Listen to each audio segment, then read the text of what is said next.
नमस्कार, आपण पाहत आहात तुफान क्रांती न्यूज। मला बोलण्याची संधी दिली त्याबद्दल आपलं आभार मानतो। सांगोला तालुक्यात मागच्या 5 वर्षापासून मान, बेलवण, कोरडा, अप्रूपा नदीपात्रामध्ये मोठ्या प्रमाणात बेकायदेशीर वाळूचं उत्खनन केलं जातंय।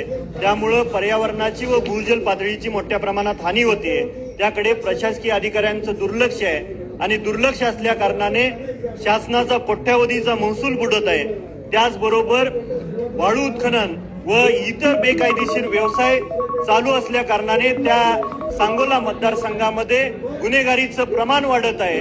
तर माझी शासनाला आपल्या माध्यमातून विनंती आहे की वाळू उत्खनन आणि अवैध व्यवसाय लवकरात लवकर बंद करावेत आणि कायदेशीररित्या बांधकामासाठी गोरगरिबांना वाळू उपलब्ध करून द्यावी। त्याचबरोबर माझ्या मतदारसंघामध्ये शासकीय बसेसची सेवा कमी प्रमाणात चालू आहे। ग्रामीण भागातून मुलं व मुली आणि कॉलेजच्या शिक्षणासाठी शहराच्या ठिकाणी येतात। तर निश्चितपणे आपण शासनाकडे मागणी करतोय की आपल्या माध्यमातून शासनाने ग्रामीण भागातील मुला मुलींना विशेष बसेसची सेवा उपलब्ध करून द्यावी।